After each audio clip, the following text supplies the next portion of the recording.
Yeah.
No, I know why you don't want to be in the chair. You're like, oh. Is John? John is not gonna be here, no. He said he had a meeting conflict with something else. There's a guy out there with a bag. He can be our attorney for the day. Maybe. All right, calling this meeting to order. How we doing, everybody? Sweet. All right, Sean, not having an attorney, are we good on any of that stuff? We should be good. I was given a thing, if there is something that came up, I could try to call Mr. Kenny if needed on the phone, but I'm not aware of anything to be an issue. Mr. Watkins, did you ever play an attorney on TV? I did. Did you sit in I for did that? do pro per once with the court. Sweet. All right. Can we do a roll call, Amy, please? Good morning, everybody. Good morning, Chair Cry and board members. We'll start with a roll call. Board Member Audette. Here. Chair Cry. Here. We have Board Member Gallier with us today. Here. Board Member Harmon. Here. Board Member Kellstrom. Here. Board Member Resner. And Board Member Watkins. Here. Great. Thank you, everyone. Was it lunch coming? He called this morning and said he wasn't gonna make it. We don't have any wrap for route. Instacart. All right, let's go ahead and stand. Pledge, led by Miss Audette. Ready to begin. I pledge allegiance to the flag of the United States of America and to the republic for which it stands, one nation, under God, indivisible, with liberty and justice for all.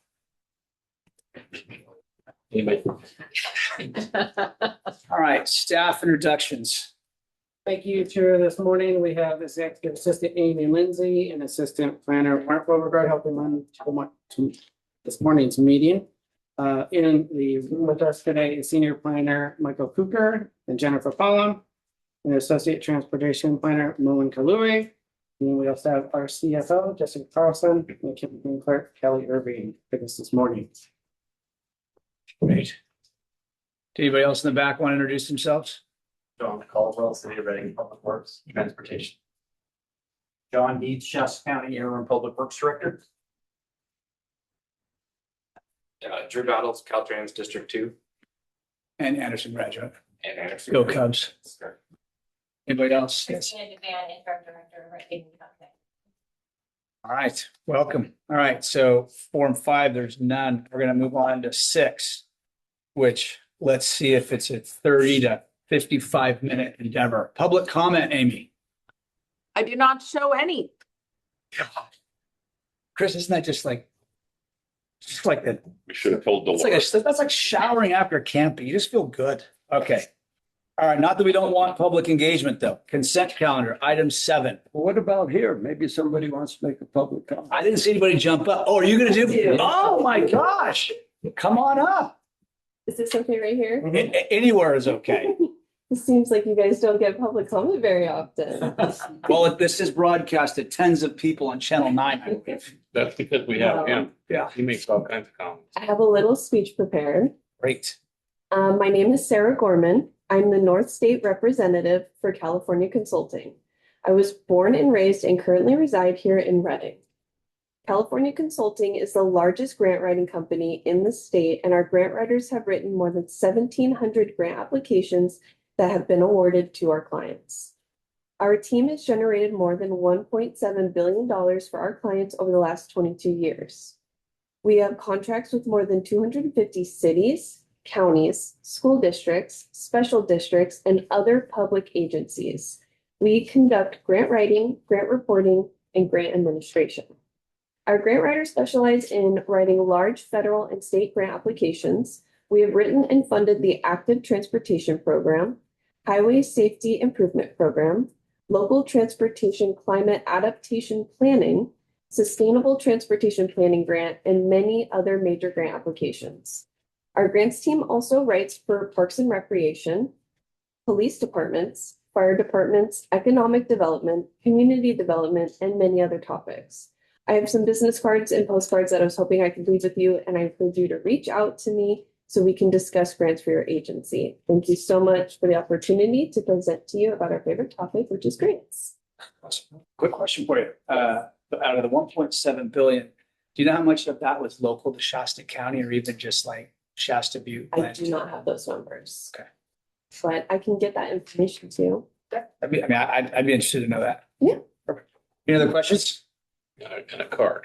Yes, I brought all my stuff. I have cards for everyone. Can I? If you leave it there, well, then we can hand them at the end of the meeting there, and we'll get you a card too, so you can share information. I can share it to the board.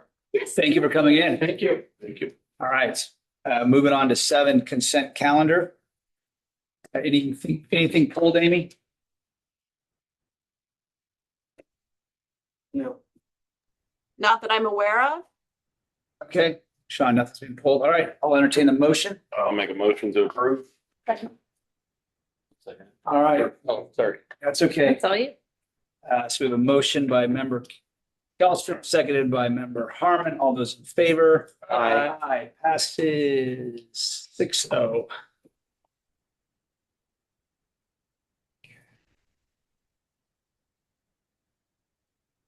On to the regular calendar. All right, Sean, take it away. All right, thank you, Chair and Board. I just have 3 brief items to mention this morning. First, on June 9th, SRTA received a 2-page letter from the California Air Resources Board, in which they indicated they had approved SRTA's 2022 Regional Transportation Plan and Sustainable Community Strategy, stating that if implemented, they determined it would achieve a greenhouse reduction target of -4% by 2035. We're relieved to finally complete that process with the Air Resources Board, as well as I want to take the moment to thank our staff for their efforts for not only completing the plan, navigating through the process of the Air Resources Board, but showing patience and also responding and working through it. So we're happy and pleased that that is done. And we, as last month, the April meeting, we'll be moving right on to the next plan update as we go forward. Also, after today's meeting, I will be heading down to the June California Transportation Commission meeting. For the next couple of days, we'll be working with our regional partners to provide input, the commission as well as Caltrans headquarters staff related to programs and funding important to our cities, regions, and counties and regional partners. Additionally, SRTA and Caltrans District 2 have 2 items before the commission as part of a 2-meeting process in June and August to request allocation of our grant funds finally for the FTIP Cascade Gateway project. We're excited to see that project move forward and be able to complete all the coordination with the Federal Highway Administration, Caltrans, CTC staff, as well as CHP and others being part of that process. We anticipate that this fall bids may be posted and out, and that either end of this year or early next year, Caltrans District 2 will be back before us to provide a project and construction schedule update. Lastly, board member Odette and I attended the CalCog's legislative day, but I won't say too much on that as that ties to agenda item 9. That completes my report. Any questions or comments? All right, moving on to 9. And who's going to be presenting that? So we did have a board meeting for CalCog, which is the California Association Council of Governments. I would say it's a 1-day up and back down in Sacramento. We got about legislative updates for maybe 13 to 15 different bills that affect transportation and our different groups that are members of CalCog. So we're all transportation agencies, and then I'm a board member on CalCog, which is the lobbying for all of our different areas. And so we went over legislative updates. We heard from actual authors of some of the larger bills that are happening. We also got to hear their opinions on the governor's race, which was fascinating. I would say that we're obviously looking for some relief from regulations in California that just make things more expensive, more difficult. And I can report that there's not going to be much relief in that area. I would say that the largest opportunity was from, I'll give you the good news. I feel like one of the things that was highlighted from one of the members that's putting forth some information was that there are 3 people that previously sat on transportation MPOs or whatnot that are now in transportation committee. And so there's a chance that there's people that really do actually understand all these acronyms and all the different layers there are to funding for transportation. And so I'm hoping that maybe in the future that will bear some fruit and there'll be some more friendly regulation or deregulation in that regard to actually get projects moving for non-astronomical amounts. I'm not hopeful, but it is a possibility. So I would say it was informative. We're going to go over some of the legislation that we're going to add our 2 cents on. I was the only dissenter to one of the bills because I personally think that we're not using our influence to its maximum degree. And I just challenged them to actually, push harder for not allowing the amendments to come out of the bill that I think could have really made a difference, especially for our area. So that's the most exciting pieces. That's all I thought. That was the most exciting. It was. All right. Any questions? Nope. Man alive. All right, moving on to 10. We're going to do a public hearing and approve fiscal year 26-27 transit needs assessment.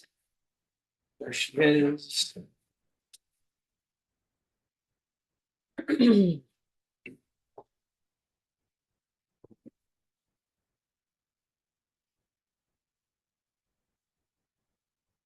Screen come up, excellent.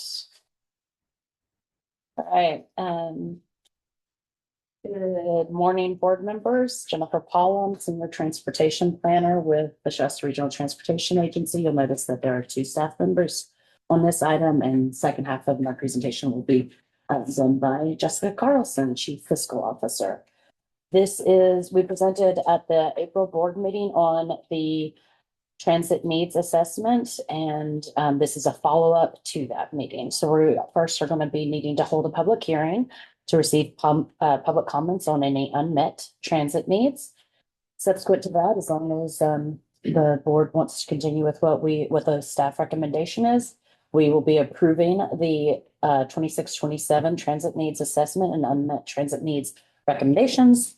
Third will be a resolution to formally adopt the unmet transit needs findings. And then I'll pass it to Jessica, and she'll be taking over 4, 5, and 6, which are about the Transportation Development Act budgets.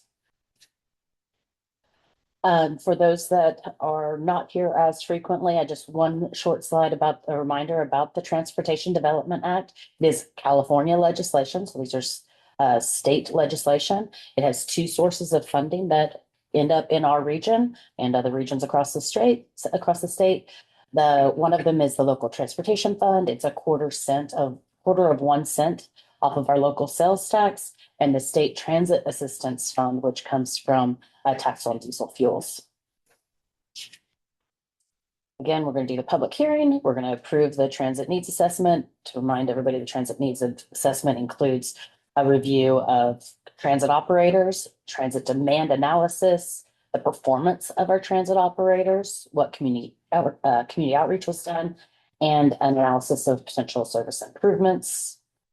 We are asking that, we're suggesting staff recommendation is that there are no unmet transit needs that are considered reasonable to meet in 26-27.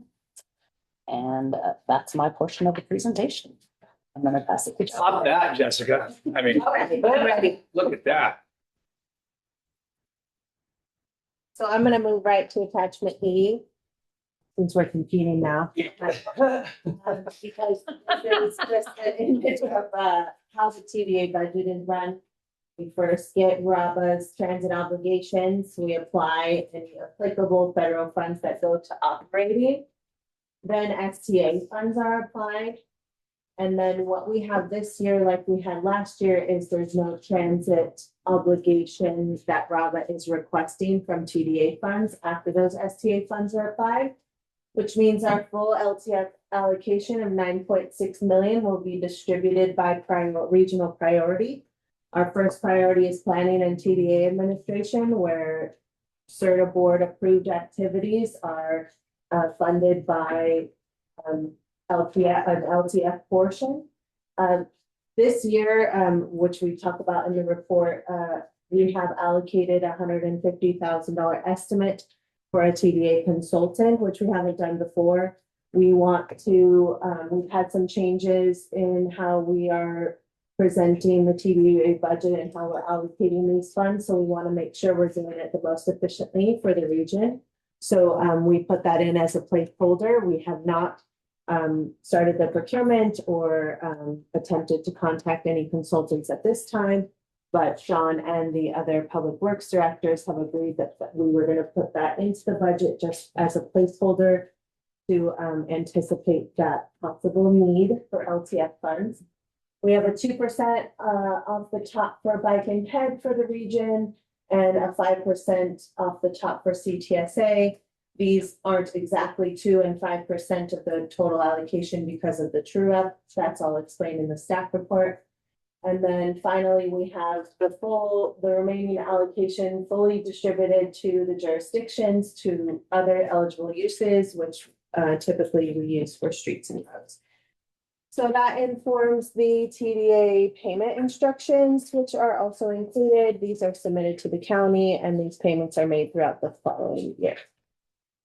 And I am looking for approval of the attachments, which include this fancy allocation detail of how everything breaks down, and then these payment instructions to the county. And finally, that if we get any feedback from any of the granting administrations that we would be able to make minor amendments at Sean's discretion. So that's what I'm looking for. So along with Jen's transit needs assessment, the resolution, I need an approval of the apportionment and the payment instructions being sent to the county if it pleases the board. All right, so before I open the public hearing, Dan, as you being an alternate, do you have any questions? No, I don't think you're asking. All right. If there's one place that's probably one of the most brutal to be an alternate, it would be SRTA. Yes. This is like, it's like, yeah, you're making this decision and good luck. So, I mean, yes, just vote yes. Nice. All right, we're gonna go ahead and open the public hearing. Amy, is all correspondence on file with yourself? I do not have anyone that wishes to speak for public comment. Okay, so if anybody wants any information, you guys can contact Amy. Record, is anybody here that want to speak in the public hearing before I close it and bring it back for intense board discussion? Public hearing is closed. All right, we'll bring it back. Mr. Watkins, do you have any questions? No, I think she did a good job. We talked about this in the executive meeting and she added this here flow chart, I believe. Yeah. And it's color coordinated. I mean, and it, like with her dress, like the STA funds applied matches. It's like Stay right. ties the whole thing together. All right, I'll entertain a motion to approve. Well, I would move. Oh, okay, go ahead. Oh, wow, I get it. I was quick. Yeah, go ahead. I move approval of resolution 26-5 that basically says there are no unmet transportation needs in Shasta County. And I'll second that motion with a comment because, yeah, Tanessa pointed out, so Tanessa and I are both on RABA board and it's looking like in the future, those LTF funds are going to be eaten up big time. Is there any plan to, we have it on the next RABA meeting where we want a presentation of what we could start cutting in RABA to not go into all those LTF funds as heavily. Do you have any suggestions? The RABA operating costs are based on, RABA reports those numbers to us that we then incorporate into the TDA budget.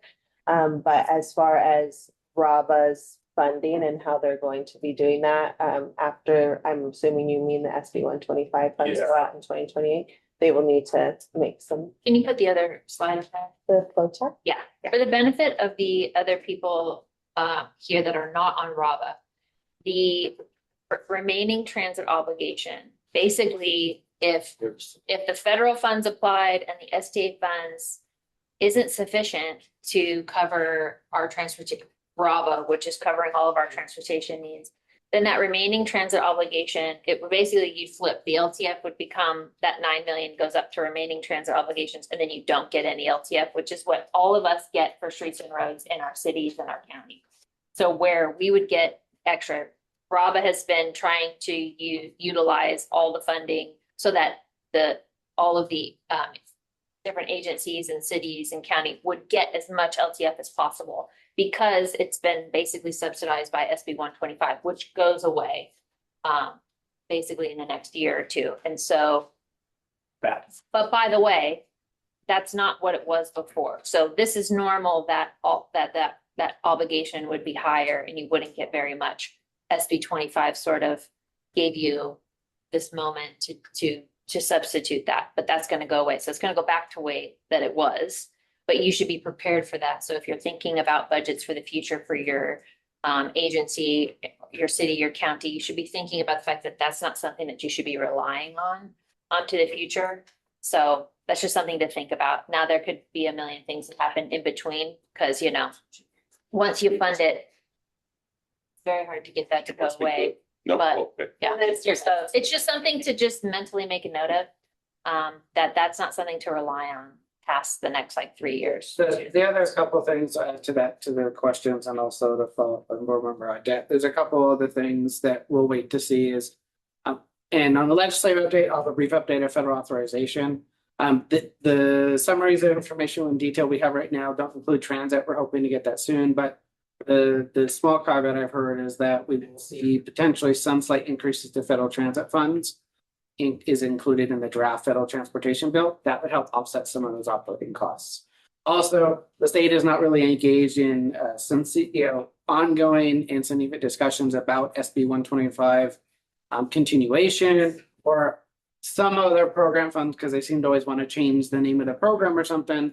Where we may see some other form of a continuation of that might be named something different. So those are things that we're keeping an eye on as well. And board member Audette is correct that only in the last couple of years, fiscal years, have we benefited from no LTF being request for trans operations. Typically in the past, that would average about $2 million a year. That had always been, requested from RABA.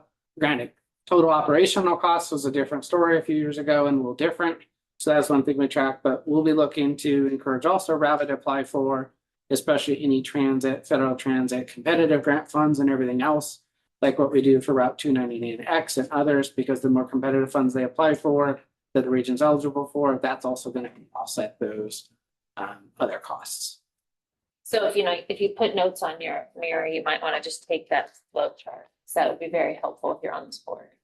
Yeah. Just me? Okay. I think I'll it's- keep it. Okay. Kelsey, was your last chance to try and get a bus stop in Cottonwood. We can get people just to Sidewalks? come down Sidewalks, you want sidewalks? one way. We don't. We get a bunch of residents in District 1, collect them, get them down to Cottonwood, enjoy the scenery. All right. So we have a motion by member Watkins, seconded by member Kelsey. One thing that was clarified. Yes. If Bus stop in Cottonwood. board member Watkins would be willing to amend his motion to include items 2 and 4 and 5 and 6 related to the budget. Yes, under the staff recommendations, I would add those stated. I'll amend my second. Thank you. All right. All those in favor? Aye. Aye. 6-0, barely squeaked it out. Nice job, Jessica, Jennifer.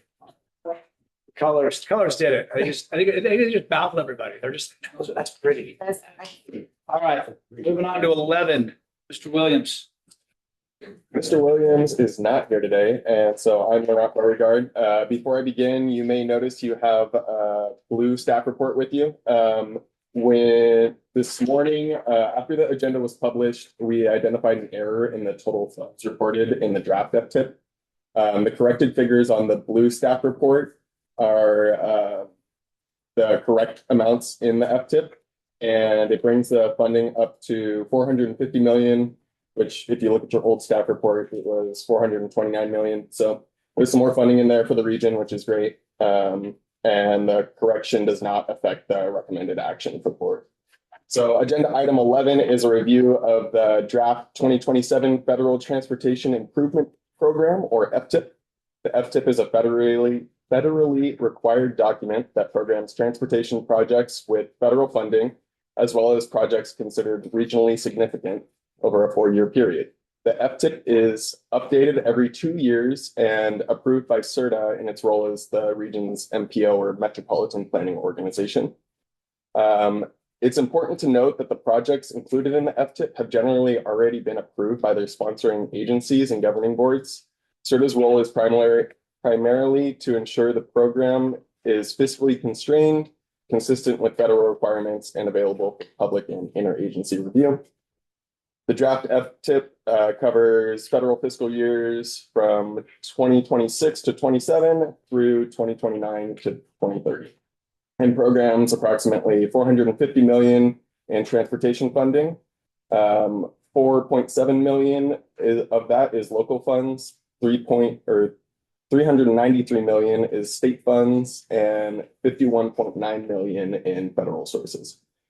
Staff has determined that the anticipated revenues are sufficient to support the program projects. Following board review today, staff plans to release the draft FTIP for a 30-day public review. And then we will be doing that in early July.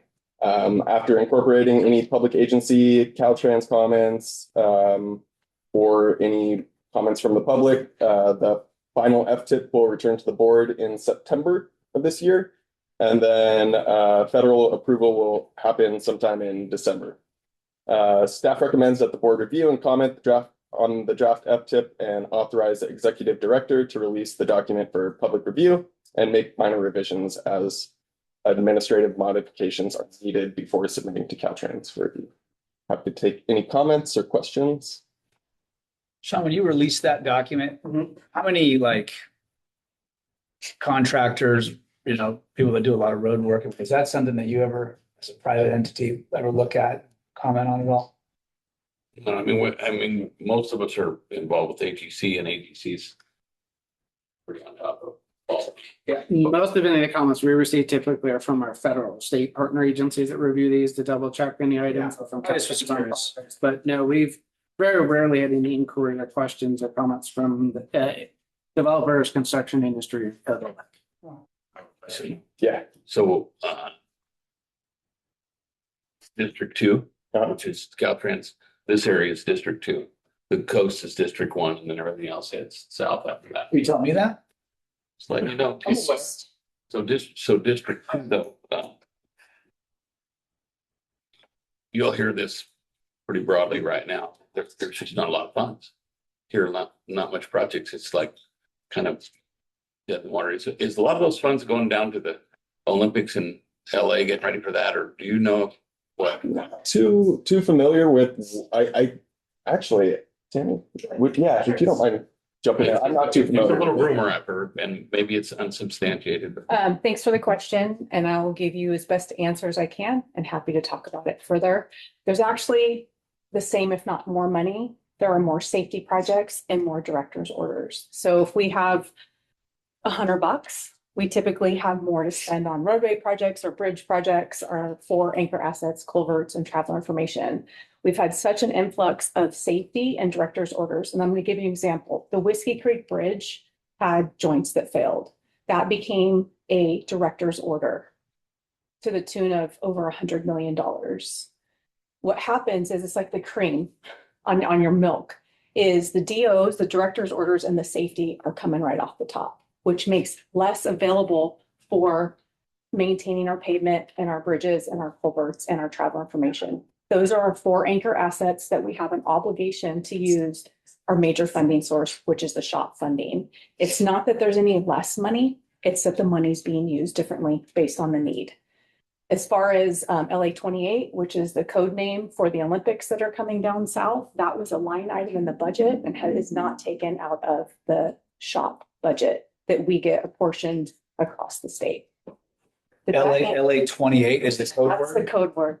Yeah, Google it, see what you get. In our world, in the Caltrans world, it's called LA 28. There is considerable amount of money. We all know that. It has not been taken out of the roadway money that you would see here, the safety money that you would see here, or the director's orders money that you would see here. We've had 2 director's orders. Cotton Creek Bridge, which we all survived, is now complete early.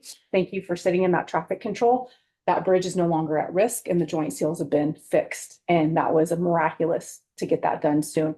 The next one is Whiskey Creek, which triggered a little bit more. And we're actually replacing the bridge on a director's order schedule, which will start later next year. Those are very expensive projects. Antlers is the next one to come. So what happens is we just end up with more impacts to the budget based on director's orders, which could be slides from fires, you name it. It's when it comes in and it's an emergency right now, emergency projects or safety projects, which are multiplying by the day. So we just end up needing to use more of that money and we have less available for the day-to-day business, which we've actually seen an uptick over the last few years and it's just turned. So no less money. It's just how we're using it is much different. So is that roundabout out in Palisadro, is that a director's order? It's a safety project. Safety project, okay. you said antlers. Did you mean Pit River? Nope, I meant antlers. Really? So Yeah. what antlers? The joint seals, so the joint seals get inspected every year. The bridges as a whole get inspected every year. And then there's a work recommendation that comes from them statewide. Actually, I think United States wide, joint seals that were put in within a certain period of time didn't hold up to the snuff. So we have to, under a director's order, get the contractors in and the parts in to remedy the problem. It's not at a traveler's risk. It's kind of proactively, but it is under a director's orders, meaning they come first. We put them at the front of the line like we do safety projects. And that will, I think, take place around the September timeframe and way less impacts to traffic on that one than we saw in Cottonwood Creek. Is that the same issue as Cottonwood Creek Bridge? Similar joint seals. Similar? I don't know if it was the same exact one, but it was the joint seals that were perceived to fail or had cracks in them under the amount of pressure that they put. That is more than what it would be based on the traffic that is there on all three bridges within District 2. And those were the three bridges that needed to be remedied and are being moved forward. Thank you. You're welcome. Good question. So wait a minute, you're saying that the new Antlers Bridge has some of the same problems that Whiskey Creek Bridge has? Joint seal issues. And it's only a couple of years old, a few years old. Yeah. The other question I'm just curious on, did the 100 million for the Whiskey Creek Bridge, does that affect any of the Fix 5 project? No. Fix 5 is a standard project, like standard business practice with some partnership funds, and those are your shop dollars. Those are the major pot of money that will be on Fix 5. Shop funding, the two types that we look at bringing in, same funding type, totally different categories of work. Whiskey Creek Bridge came in under a director's order, meaning we are moving it through at a rapid pace.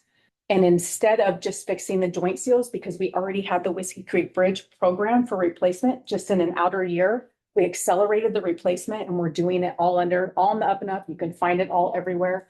We're looking at replacing that bridge, making some improvements. Construction will start next year. So are you done? Can I ask you one more question? Certainly. I know Yellowstrom's get a lot of black feedback, just like I am. District 3 and 5 on that roundabout. Sure. I had this conversation with him the other day. I think the reason people are, jumping is they're thinking of Costco roundabout. Yeah. This isn't the same. You and I, it's probably more, and I haven't seen any of the plans. I think John has, but it's probably more along the lines of 99 north of Chico and Woodson It's Bridge. designed for the facility type, which is a 2-lane conventional highway. 44 has a freeway section here in town, and then it goes to a 2-lane conventional highway, and it's designed to those standards. Those are not the same standards that people experience in the roundabout at Costco. And it will be more in tune with what folks are seeing at the 99 South Avenue. Yeah, that's not what people are visualizing though. So the feedback is kind of brutal. So, yeah, and I think one thing that has come up, and I think at least board member Custer may have a request for an item later at the end of the meeting. Item 15 is possibly having a presentation. So we could talk about item 15. I think board member Custer had possibly a request about something about that. And I talked with Tammy briefly where we could have the Caltrans actually provide some information about how those projects, CT projects get triggered, what plays into that, and then how did that apply to that area, as well as what that project may look like. Because we do have to be careful about like ongoing discussion on something that we're not really here to discuss. While the sum of funds is in the FTIP itself. No, but I would welcome, maybe out of line here, but I would welcome presentation. Bring it up at 15. All right, Are we good with? I think we beat this up. Yeah, I think it's great. Okay, thank you. All right, so I'll take a motion. If anybody wants You got a motion and you got a second already. for this one? Oh, Yeah. Hey, you're at the end over there. You just wait over there. All right, so I'll take a motion. then I'll make it. All right, we got a motion from Supervisor Kelso. There you go. So is that to authorize executive director for 30 days? All right, is there a second? I'll second it. All right, Mr. Watkins, thank you. We have a motion by member Kelso, seconded by Mr. Watkins. All those in favor? All right. Aye. 6-0. Thank you, sir. Thank you very much. Great job. And he's gone. He's gone. He's gone. Nice. Got things to do. Back to the salt mines. You gotta make sure that meeting keeps up. All right. Jessica, welcome back. I'm trying. Hey, we're doing it. Here's comprehensive budget. Do you have any questions? Great. Looks good. Doing so well. Don't threaten me with a good time. I'll entertain a motion right now. All right, go ahead. So we are pretty on par. I mean, our activities are pretty much staying the same, no major changes. We have a 2% increase in our expected revenues and a 9% increase in our expected expenditures, but do not be surprised because this is a comprehensive budget that is created in a special sort of way. Our revenue and expenditures don't typically match, and that means that we program multi-year projects and activities, both in the revenue side and the expenditure side. So you will see that the revenues are 24 million and your expenditures are almost 19 million, which means that our revenues are well placed for our planned expenditures. So I will field any questions that you have, but if something wasn't addressed in the staff report, I'm happy to discuss it. But otherwise, I'm looking for approval of the 2026-27 comprehensive budget for SRTA. Questions? No? So the only thing that we brought up, and you may have noticed that the general building and rental, the proposed, the last amendment and the proposed budget revenues are lower than expenditures, but that is because we're renegotiating leases in the building. So if you know anybody that wants to rent some space. Yes, that is correct. We did receive notice that the existing tenants with 201 Sierra Sacramento EMS has chosen they need a larger facility for training and staffing needs, and so they will not be renewing. And so we talked at fiscal policy about that. We'll be looking to reach out, including downstairs tenant if they need some additional office space, maybe, or reach out and they get some assistance with getting a new tenant in the future.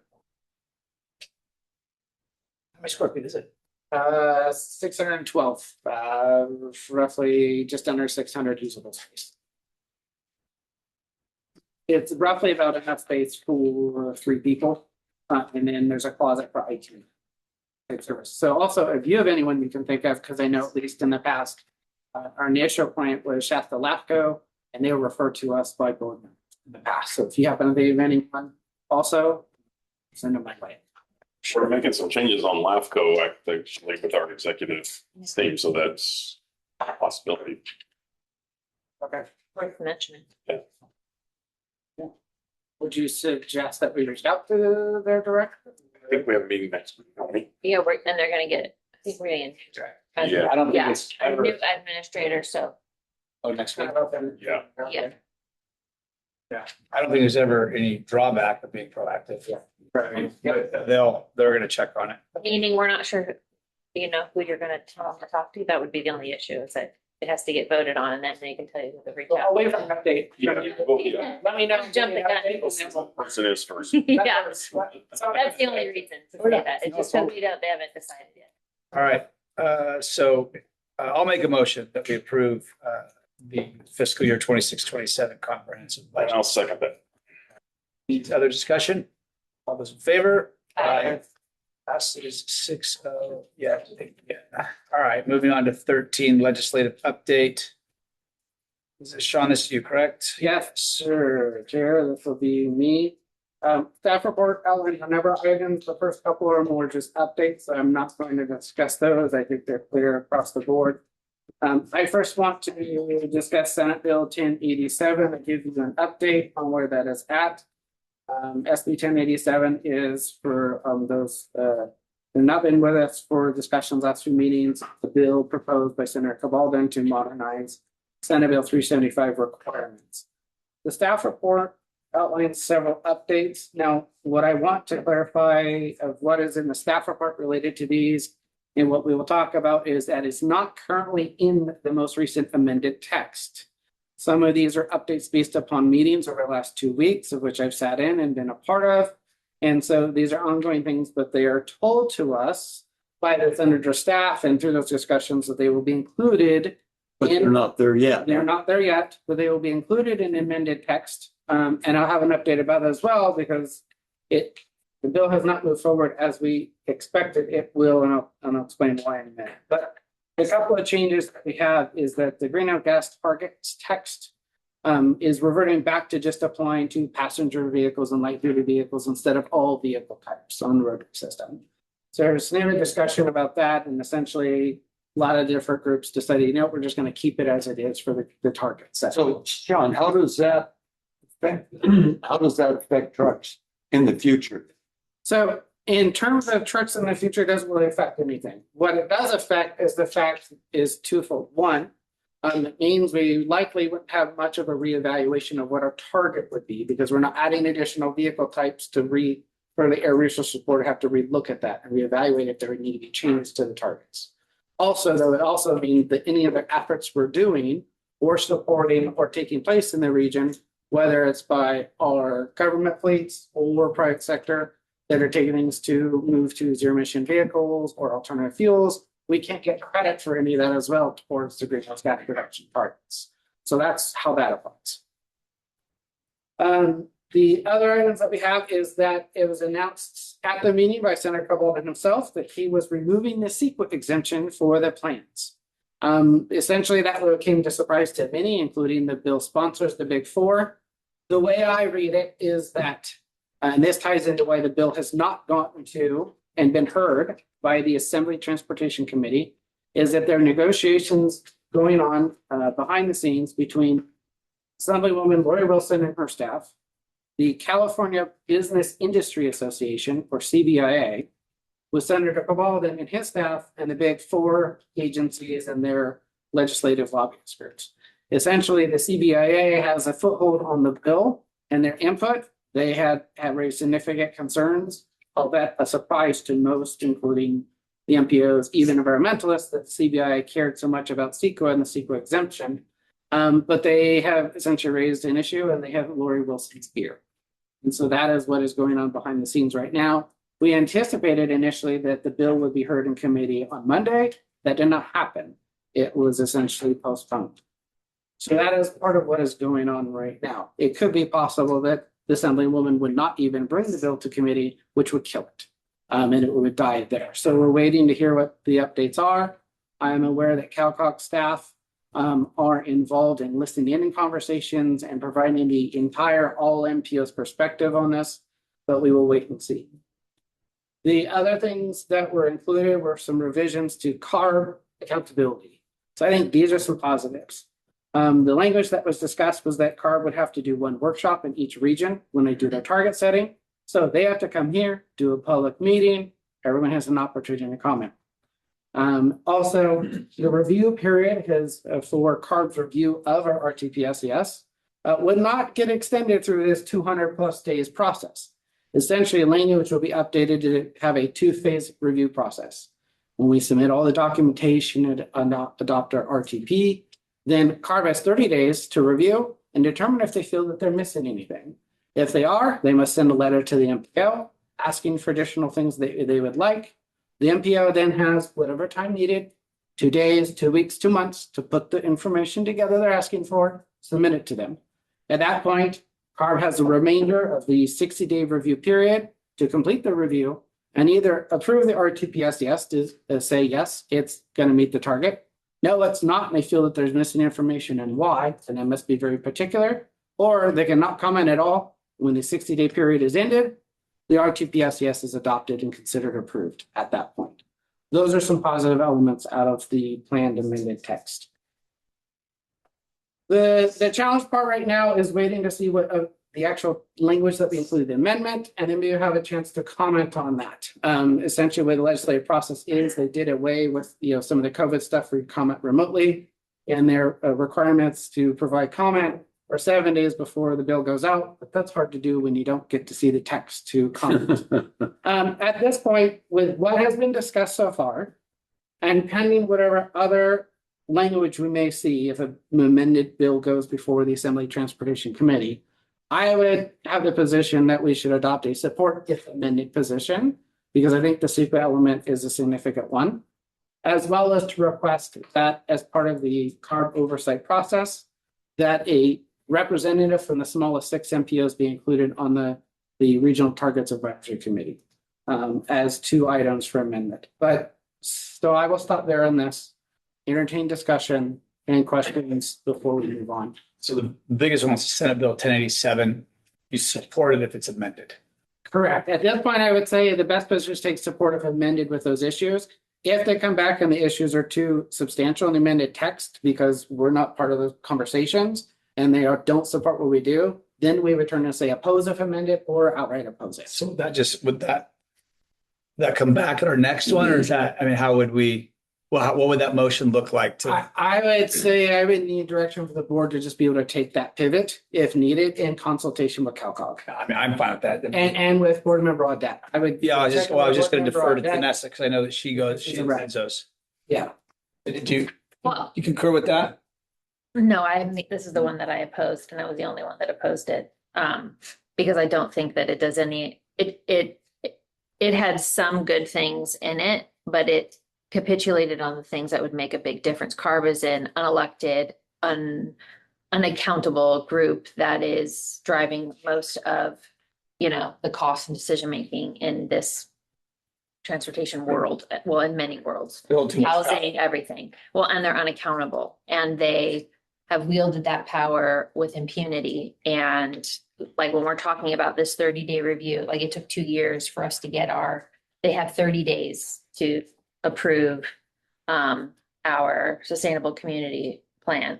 They took 2 years and there's no repercussion for that. You just have to wait and then you're not eligible for certain funding things. So in addition to the fact that the big groups, I mean, it'll cost you, $100 million to mitigate something and 50 million to build it. And so it's just the costs are astronomical. So of course, the Sequa industrial complex, all those consultants and all those people that are making the 100 million on a $50 million project obviously are going to push back and say, no, you need all those requirements. But to me, it just doesn't do enough. And if we don't push for the things that we want, I get it. If you want just one change, so it goes from 4 years to 8 years. So they have 8 years to drag out the process instead of 4 years. So that makes this job easier of submitting, but it also extends out their accountability to 8 years. So not sure, you get one thing, you lose another. So I would like to know strategically, what is the advantage to us saying that we support unless amended? Does that give you more opportunity to speak into it as opposed to just saying that you oppose it? Like, what's the strategy to saying, instead of just saying that we oppose it, since we do oppose it, this doesn't do enough. And what it does do, I think, makes it longer for them to have to be responsible and not shorter to have to be responsible. So what would be, I get it for the big guys, why they want something faster, but for us, we want them accountable. So what would be the advantage to you? Do you get more of a say? Do you get more discussion? Well, I would say based upon the text has been presented, and again, like I said, it hasn't been printed yet. So to confirm that those are the only. There's actually more accountability on CARB through the process because they don't do a public review process during the target setting process. Okay, so if you want to make the argument that when we do public comment periods, if anybody knows, shows up, or it makes any difference, all of us know, no one's showing up. They don't know about it. There's no requirement to put that out there in any meaningful way that people actually understand the consequences of what this is.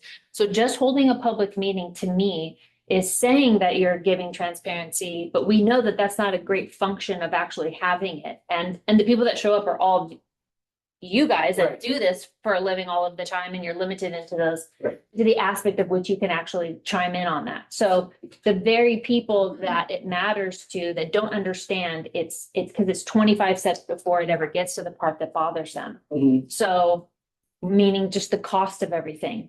So what would be the benefit? Having a public comment period, what would matter? That's one component of all of the other things that are presented. The other thing is the Regional Targets Advisory Committee that we made up of different members, MPOs, state agencies, and others that oversee all of the process that CARB goes through before they even do draft targets and present the information.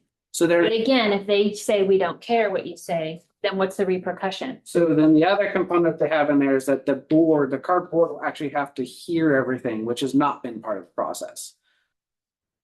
Because of the way legislation was written. Are you under the impression that they don't know that people oppose what they're doing? Because they hear from us from letters, we have lobby groups, they hear from people all the time, they don't care, because there's no consequence.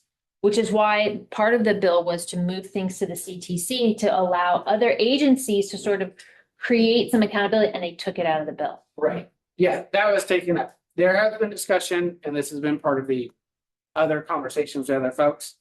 But I don't know what the details are about still trying to include CTC as part of that process to some degree. But there's coordination through that. I don't know what that is being proposed to look like. So it was hard to know at this point what exactly that's going to be. And a number of their conversations, not including every MPO partner across the board right now. So my question to you is strategically, does it give you more of a say if we say that we approve unless amended as opposed to just saying we oppose? Does that give you strategically a better advantage to speak for us? I would say if you're thinking in that respect, then I would say you could go oppose unless amended. That I think would have better benefit. If you don't want to be in the way of support if amended, which is more positive, but you want to have a little bit more of a negative spin on it to raise those issues and highlight them further, which is what we would do in response and comments. And at this point, I would probably have to go down to the hearing to actually be able to be at the next one if it's available.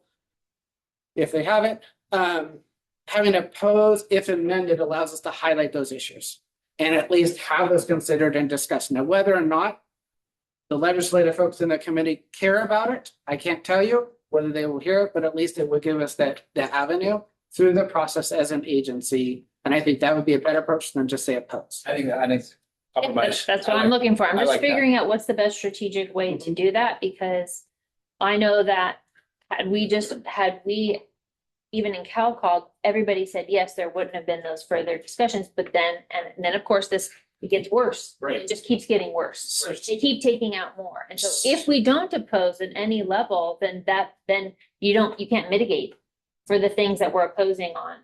You know what I mean? So the motion on SP 1087, instead of support if amended, would be oppose if not. Unless amended. This would be opposed, the positions we take are opposed unless amended. Because that's how we submit it to the docket for the legislature. When they I get just want to make sure it's dialed And then- correctly if I'm signing. So, and I don't disagree with you about CARB, but CARB's just like, it's out of control and It's out of control. but it's California. So it's like, Well, but we're part of this group to lobby our position. So if we don't utilize that, it's a waste of all of our time and our money being a part of it. So then my question, if we're gonna do oppose unless amended, do you need me to submit to you something about the main pieces that we would then object to or want to be altered, or do you already understand? I My think we position on need to these. coordinate on both the elected level as well as then the staff level, from like the elected position and general position, and also the detailed level of technical. Because I think what may be key is which I think you've been working on and trying to get the CalCog board to discuss, is we have an upcoming CalCog board meeting. and this meeting's coming up, right? And June this 30th. June 30th is CalCog board. Yeah. I'm told session session is the 29th supposedly for next, but it could be July. either way, we won't have a meeting before that. So the We won't have a motion, meeting, no. so the motion needs to be, I just want to be really clear for Amy.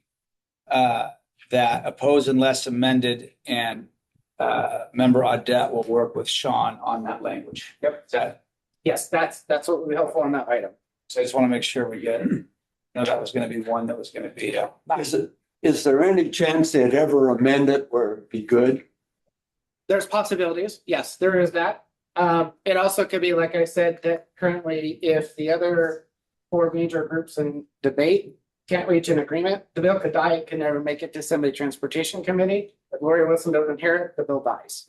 That's where we're at. Let me just tell you that as it was written, it had a lot of really good stuff.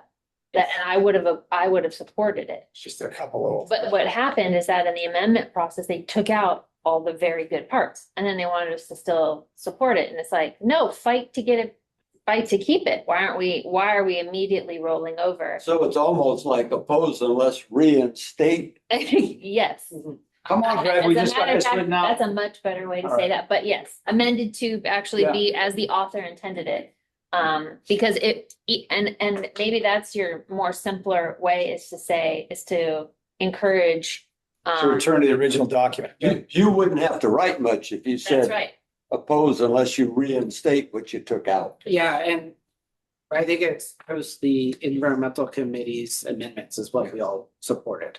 Right. So, but that's the Some of that purpose stuff of a they took lobby out, group. some of that stuff they took out though is not going to go back in. So we have to, you guys need to coordinate of what, Coordination. Yeah. like the non-negotiables, because some of those things on the environmental side are not going to get put back in. Correct. It's probably just just not the way that's headed. And, and unless you It's strategically. mostly about CARB. Yeah. It's mostly about the About fact accountability. that you, like, so adding a CTC, adding another element where they have accountability or they could be overruled. That is, to me, the biggest part, because otherwise nothing changes, because they can add all the meetings they want. That doesn't mean anything. They're going to continue to do That's what how they do. it is. Well, Ardette, I think then you need to work with Sean to Yeah. make sure you Yeah. get those Okay. key points. All right, so I'm going to make a motion that we, on that item on SB 1087, that we oppose unless amended and member Audette to work with Director Tejan. Unless reinstate the part she wants. So I would just say that what the chair has done is probably the best approach to give us. We'll work out the details. Good. I've got all the feedback and We should visit a raise for that comment. Thank you, Sean. No, I'm just kidding. All right. So, all right. So with that, we'll take any other discussion on that. I'll second the motion. All right, perfect. All those in favor? Aye. And then do you need anything else on there's one other ACR 162? Or the Give me one moment.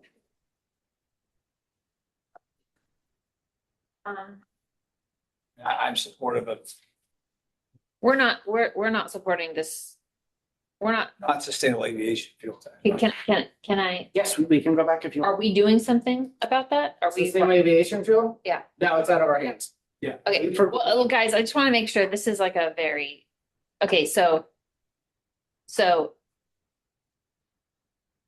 you want, okay. We're not doing anything on it? No, because essentially this is between budget debates between the legislature at this point and the governor, because it was done within this budget bill. Various folks have in committees as they've been reviewed, so we submitted our comments and their information to the legislative subcommittees. And as noted here, the state Senate committee voted to reject the governor's SAF tax proposal. That makes it just. So that's in negotiations at this point. It's out of our hands. Yeah. Do you want? No, sorry. Sure, you good? Yeah. Okay. The other item I have is the CalSTA Federal Surface Transportation Reauthorization Principles. I only just have a couple slides out of the handout. A link was shared about that, but essentially the California State Transportation Agency and Caltrans headquarters had spent about a year taking input from folks all across the state and prepared essentially what they call a letter outlining 9 California priorities to share with Congress for the next federal surface transportation bill, which I'll give you a briefing on here after this one. And CalSTA is asking for broad support. They've identified a number of items for funding priorities, including ensuring that safety is a number 1 priority, that there is ensured stability to the Highway Trust Fund, recognition that we should get away from a plethora of competitive grant funds, instead move the funding towards formulaic programming. Also that the federal transportation bill should streamline grant processes and maintain essentially a roughly the bills in the past have been 80% of federal funds have been towards highway road system supporting infrastructure and 20% towards transit has been, and so they've advocated for that. There are some things that they are silent on. So for example, the talking points with a brief nod to regional agencies does nothing to suggest or address the need of ongoing federal funding for MPOs to carry out our federal mandates, ensure that that is there. And there are a couple different priorities. I'll bet they are briefly mentioned in the letter about high-speed rail and some other projects that are left of a priority for this region. But with that, they're asking for essentially a broad coalition of organizations, agencies, interested individuals to sign on to the letter. That is not consistent with what it has been in the past to the angst of some.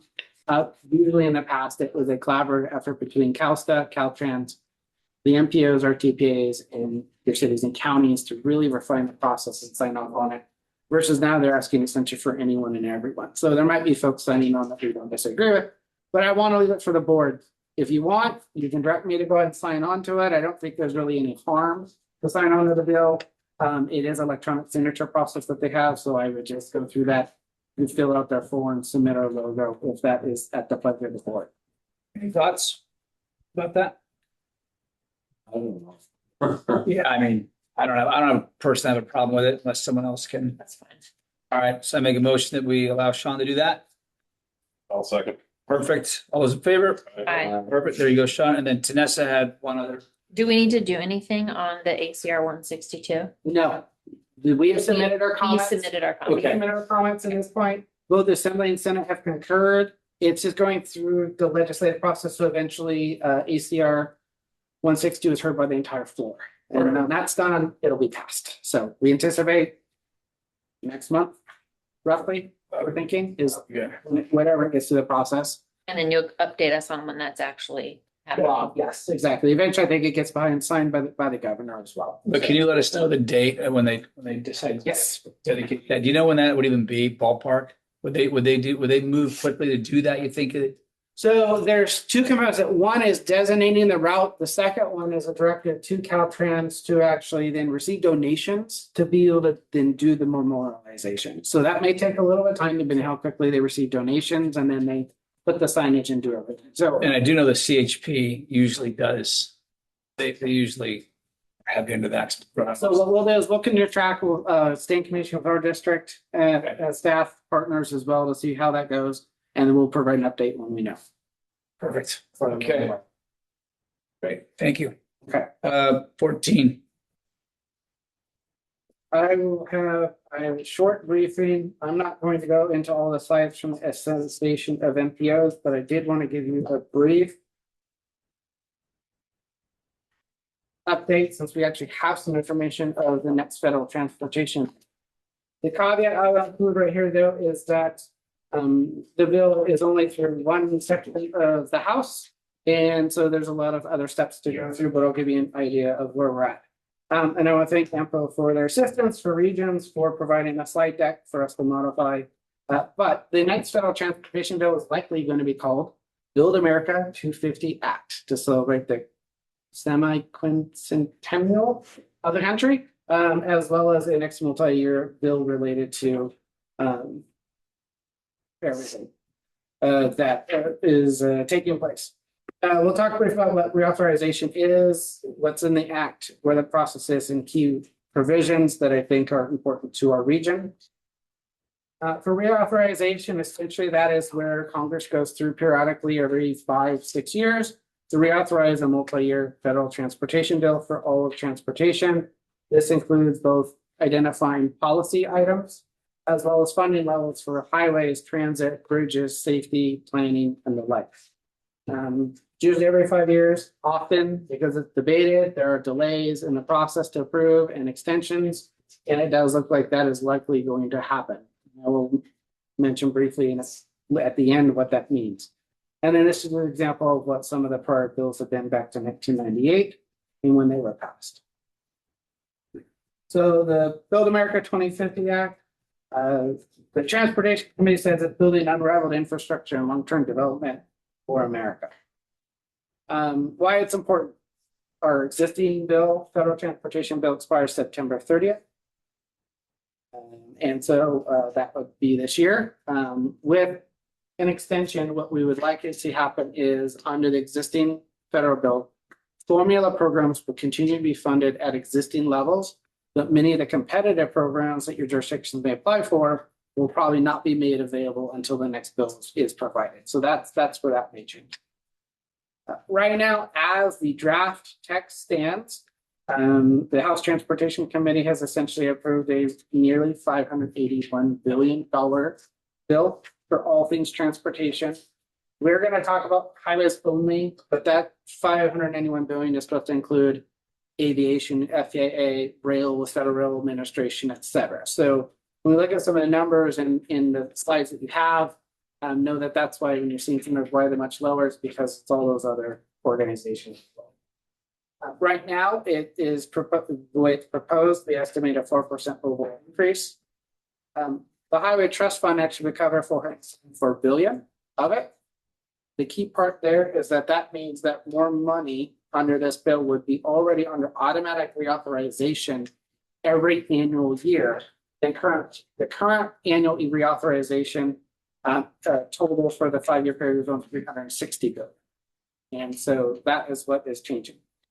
Also, 90% of the funds are proposed to be in formula programs. With significant benefit, it's going to streamline processes. It's going to make Caltrans's job easier, our regional agencies and local jurisdictions on that process. Just in where this is at. So again, the Transportation Infrastructure Committee in the House has approved draft language. It also has to be reviewed from a budget perspective by their Ways and Means. No idea when, maybe July.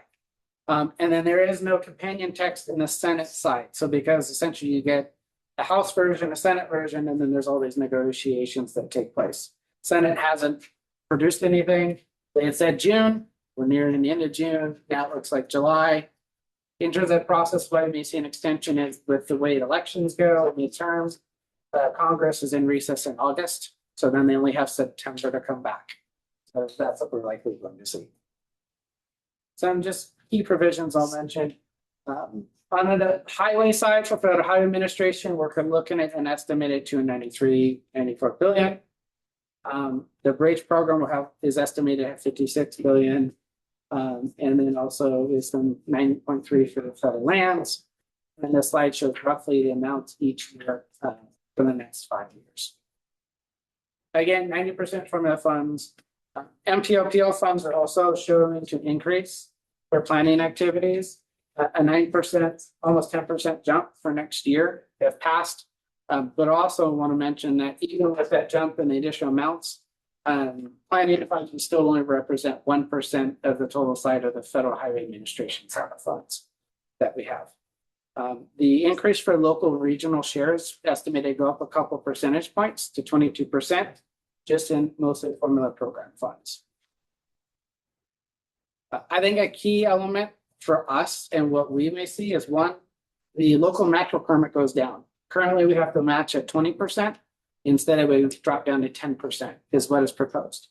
Also, there are limitations with our planning funds where we're not able to provide things like assistance with preliminary design, some other local technical assistance or studies with transportation. And so Congress has expanded what could be eligible for an MPO to assist our local agencies on transportation related activities. For some of these, we typically partner with our jurisdictions and had to go for state planning dollars only on that side. I had to be very careful there. A couple of other notable things. The bridge formula program. It proposed that 20% of funding be set aside for off-system bridges owned by local agencies. So that would be a bigger component in the formula side. And then there's also 25% carve out. Safe Streets for All program for safety, that is actually being codified to continue in the next bill. At the rates listed up here in a 90% federal match as well, though, so only 10% local. The other interesting one is a new competitive grant program called the Surface Transportation Accelerator Grant. Key things there are there's roughly 75% of funds, I would say our jurisdiction would be eligible, the cities, the county, or tribal governments to apply for local, regional, and rural grants based upon the fact that our definition for a region from the federal side in most of these is rural. And those are prescribed and required to be carried out by.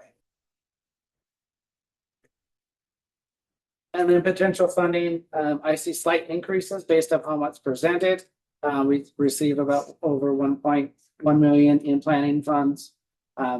The RSTP program, which we exchanged, that'll go up about 200,000 to 300,000 at least to about 2.5 million per year. And that's kind of where we're at the moment. As I said, the transit side of things, we're still waiting to see what that exactly looks like. So I don't have anything on that side, but this early review of where we're at in the process. So that ends my presentation. Thank you, Sean. There's just a no vote item, so that's just. Do you have any questions for anybody? No? All right. We're good then. So then the 15 Supervisor Member Kellstrom, did you have something that you wanted to bring up? 14. We gotta do the Dashboard. Oh, the I'm dashboard. waiting for this, get a preview, Sorry, I skipped 14. sneak peek.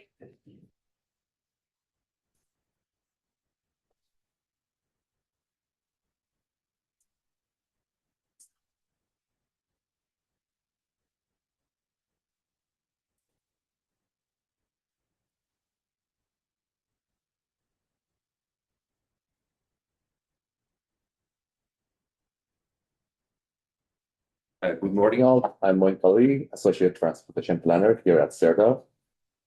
And On agenda item 14, I will give a brief first look at the Shasta Regional Planning Data Dashboard.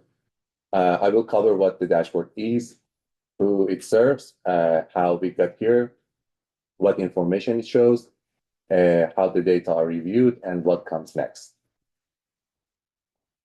Let me start with the basic purpose. Regional planning information is currently spread across reports, spreadsheets, model outputs, and other sources that can make it harder to find the right number and data, and it can also create repeated staff work when similar questions come up. The dashboard brings key information together into one reviewed online view using maps, charts, tables, and summary indicators. The goal is better access to reliable regional information for the board, public, partners, and staff. The dashboard is built for several users at once. For the board and public, it presents key indicators in plain language and makes regional comparisons easier. For local agencies and partners, it provides shared access to the same reviewed numbers and helps respond to common data requests more efficiently. And for standardized staff, it supports technical work and creates a repeatable update process. The simplest way to think about it is as an answer tool for common regional planning questions, how a region is growing, how people travel, whether we are driving more, whether residents can reach transit, whether emissions are on track, and whether our roads are getting safer. This is a project board has supported over several years. SRTA secured grant funding, and in April 2024, the board authorized the agreement with our consultant RSG Group. The work was delayed by a staff transition, then resumed and advanced with input from regional partners. The technical advisory committee reviewed the draft and concurred with the staff recommendation. What you are seeing today is the initial version of the tool with public release planned for this summer. This is the dashboard landing page. It gives users 3 starting points: explore results for model planning forecasts, safety for observed crash and injury trends, and the Shasta Economic Development Corporation Data Center for related demographic, economic, employment, income, housing, and other reference data. The main point is that the dashboard keeps these sources organized and clearly separates modeled forecasts from observed data.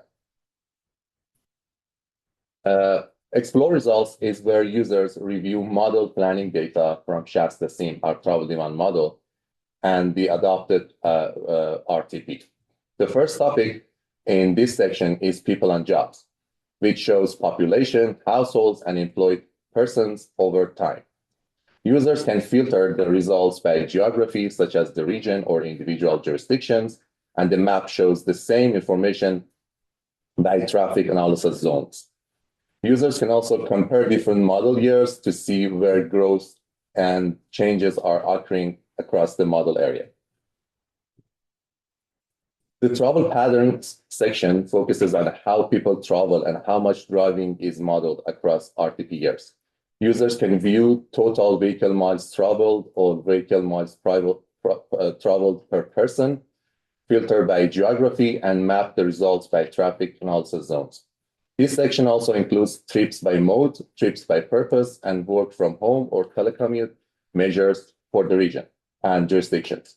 For the board, this is useful because it connects growth, travel behavior, and regional performance in one place. The access and opportunity section shows how the transportation system relates to access and environmental performance. Users can review the share of households, students, or employed persons near transit. Select a quarter mile or half mile distance and filter by geography. This section also includes greenhouse gas emissions compared with SB 375 target, which connects the dashboard directly to RTP and SCS performance reporting. The safety tab adds observed crash and injury trends to the dashboard. This is different from the explore results section because these are actual reported safety data from teams and Sweeter's databases and not model forecasts. Users can review person-based outcomes, as you can see on the left, such as fatalities, serious injuries, and non-motorized injuries, as well as crash-based measures on the right, such as injury and fatal crashes and truck crashes. The results can be filtered by the Shasta region or by individual jurisdictions, and the most recent year, 2025, is marked as provisional because those reports may still change as their source data are finalized. The agency-only section is intended for staff and authorized partners who need more technical model and non-model outputs. This section includes link-level traffic volumes, volume to capacity, and AM or PM level of service grades, so users can review where the model shows higher traffic demand or operational constraints. They can look at the model year or compare different years, and the underlying data can be also exported for further review. We keep this section separate from public-facing views because these network-level measures are useful, but they need technical context to interpret correctly. The dashboard draws on sources SRTA already relies on, including Shasta SIM model output, census-based information, local and land use data, CARB SB 150 emissions data, and Teams or Sweeter's safety data. If users prepare data files rather than live feeds, that is intentional because it allows staff to review updates for accuracy and consistency before they go online. As the plan is updated or new data become available, staff can replace the reviewed files without rebuilding the dashboard. This slide separates what is ready now from what will continue to improve. The core dashboard is ready for this preview and planned for public release this summer, including model planning results, safety trends, emissions, and agency-only technical outputs. Additional features such as file uploads, observed traffic counts, housing, pavement condition, transit ridership, and equity indicators can be added over time. As we develop those future updates, staff will continue coordinating with regional partners as we have during this review process. So the dashboard continues to reflect shared planning needs. The key message is that this is a durable platform, not a one-time static report. On cost, the action going to the board carries no new direct fiscal impact. The dashboard was developed under the existing agreement with RSG Group under work element 70506 of the overall work program. Routine maintenance will be supported through existing federal and state formula planning funds. If SRTA pursues larger feature updates, those could be funded through discretionary grants, either as a standalone work or as a part of a larger project. To wrap up, staff recommends that the board receive an update and see a preview of the Shasta Regional Planning Data Dashboard. Staff plans to release the public version this summer and continue refining and expanding the tool over time. The board may also provide feedback on future data, metrics, or performance outputs to consider after the dashboard is made publicly available. Thank you, and I'm happy to answer questions or walk you through the data dashboard, online data dashboard. So, any questions? Can we see what it looks like the main page? Sure. So let me share. Been waiting for that.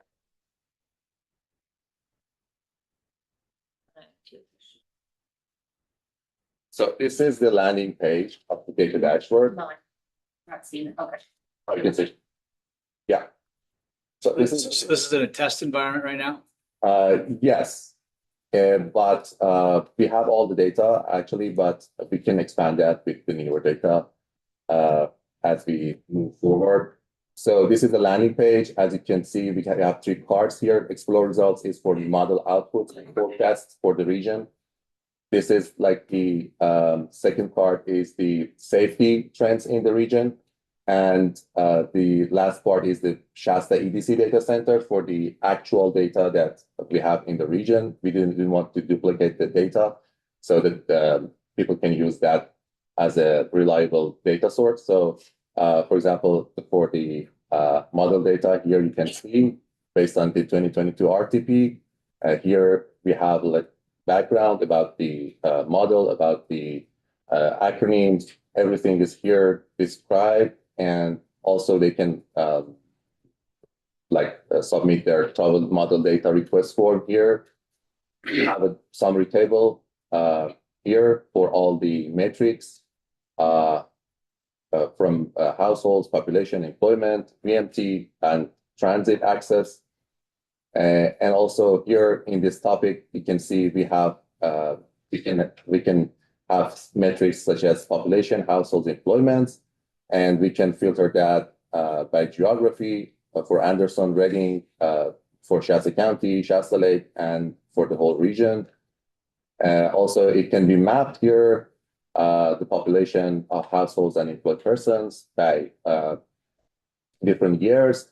And we can also compare them with different years here by TAZ. And they can also we can also export the data here. You see, we can export the data easily. This is what our partners regularly ask for. And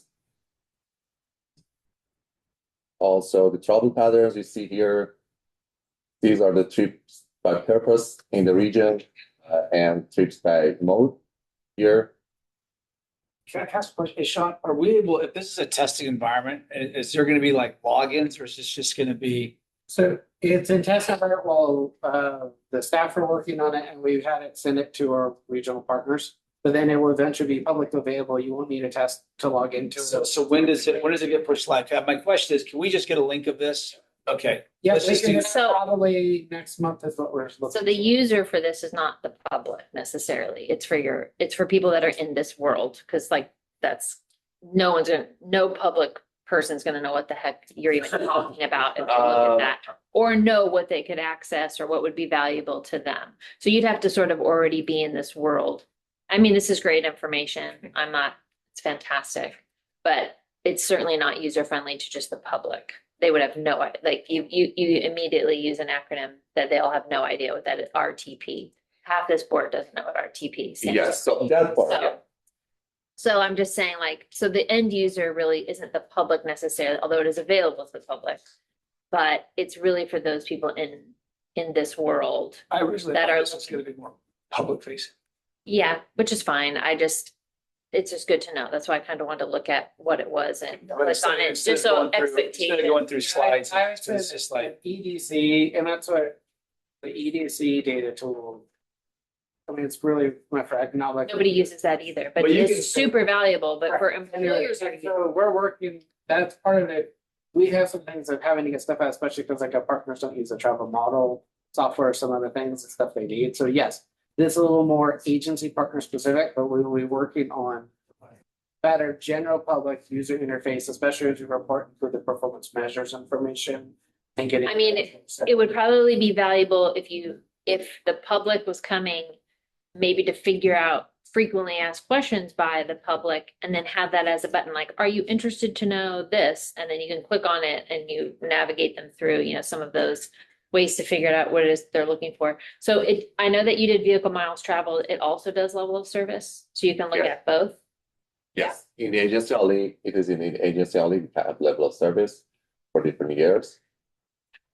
But it does both. So if someone's trying, I know we don't measure by level of service anymore, but that does, for us, we utilize that. So I'm sure. Okay. And then the second one was,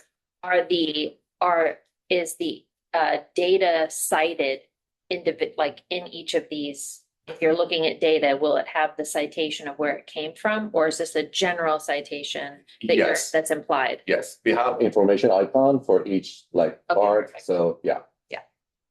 So this isn't just like on a server here. This is live. It's just a hidden link. So unless somebody has that link, like no one's gonna just fine. No, it'll be the dashboard. So you go to the No, no, website. no, This no. is now the I dashboard. don't of know. the What website. I'm saying is we can have that now. We have access to this now as you guys continue to build it, right? Yes, we could, if you want, yeah, there'd be a way to share. Yeah, so if you can send that to the board and then, you know, because we won't share it. I mean, Yeah, no, that's fine. if we did, nobody cares. Yeah, It we needs can to do be an that. invitation where you have to like, so that it's protected. Yeah, absolutely. Yep, we Yeah. can definitely. None of share. us are gonna look at it. Yeah, I'm gonna look at He it, is.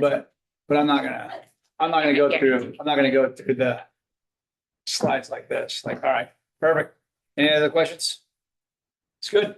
Thank you. Thank you. Appreciate it. And then, so you're looking to push that live, Sean, probably like August? Probably by end of July is what we're hoping, but July, August. Yes. Okay. I'll just say that my expectation is that in 6 months of launching that we're looking at the queries. And if those queries like are like more general in nature, that we start adding like prompts on the front page of that dashboard for the general public. Yep. You know what I mean? Well, that was how it started because all three of us were here when that project started in 23. So about getting this platform going, and I think you're right. If the public is engaging, I think we push and get more people to understand. I would be curious as to what they're gonna go look for. Yeah, me too. Queries and what's the data that they're requesting? Okay, yeah. Yeah. Well, I mean, as long as they have access to it. So it's just like whether they do it or not, but people can't complain. Like when the salmon run or these different things came up, I think having a dashboard that actually gives a person a chance to. It gives them to go vet what Yeah, we say. exactly. Because there should be a secondary place where they can actually go get data to support I fully what agree we're with that. talking, yeah. Absolutely. This is where they can go and find out if and when they're getting the roundabout. That's right. Or a bus stop and cut. Okay. All right, let's move on to 15. Supervisor, there again, member Kellstrom, do you have anything? Well, yeah, I wanted to put on a next agenda, like a discussion on that roundabout and how we got it with no public notice, but I think it was explained pretty well today, so I don't You're really. good? Yeah, I mean, I'm good. I just for the record, it would be nice if Caltrans did notify the local jurisdiction that, we're gonna have a project in there, but that we don't have to read about it on the news, but I have a lot of constituents up in Shingletown that are not happy about this thing at all, so. Where is it? Roundabout on Silver Bridge Road on 44. Well, that and the reduction in speed. Yeah, they're not happy about that either, but. So we actually put out a letter as a county of like, hey, we had nothing to do with this. We don't necessarily condone this. We're not a fan of it, but, just to let everybody know in the county, because, a lot of people are going, we don't need a speed limit drop to 55 and we don't want a roundabout. It's like, we have no say in this. So. Yeah, they dropped the speed limit down for the whole. Cedro all the way to Shingletown is 50. Really? But in defense of Caltrans, it's a safety. Yeah. issue. It's about saving lives. I told Caltrans, I came into my road on 44 and big accident, and I see the car over there and it's my neighbor and his body's covered up with a bag. So that's the reality. I don't mean to. Yeah, it is a dangerous intersection, but I mean, I think a turn lane and wider, shoulder lanes would have probably sufficed also, but. Yeah, so I think it's been brought up and we'll work with District 2 to provide a presentation probably as our next board. All right, and then Sean, well, I know we've talked about, I talked with member Adjourn earlier about the bridge, the funding, and so if you can, I mean, this isn't really a board item, but that $9 billion as it relates to opportunities for us to be able to, see what's possible. And I know the city of Reading, like that's the jurisdiction where a lot of that is gonna land. But I just want to keep that, Vanessa and I spoke, so it's like, just keep that in the back of your mind about what possibilities may be there as that comes along. Other thing I want to make people aware of, if you have half an hour or so to kill, John did a great presentation about some roads in Shasta County yesterday at our board meeting, so I just appreciated that. Yeah, I mean, even though District 1 has like 1 mile of like roads, but still. I thought it was good information just about road infrastructure and stuff. So, all right, anybody else have anything? I want to hear more about bus stops and roundabouts and Cotton. You know what? I think that's it. I think What we want to do is we want to get a party bus in District 1 that's gonna get up like East and Pine Street. Trolleys, We're gonna trolleys. get everybody rounded up. We're gonna take them to Cottonwood for some We still have Caltrans sign us. We're gonna get it. Second Amendment community, so. We're gonna get a good old fashioned country jamboree from District 1 residents that look for a place to go in Cottonwood. All right. With that, thank you, ladies and gentlemen. Be safe. Tip your waitress. If there is one, we're adjourned. Thank you for that.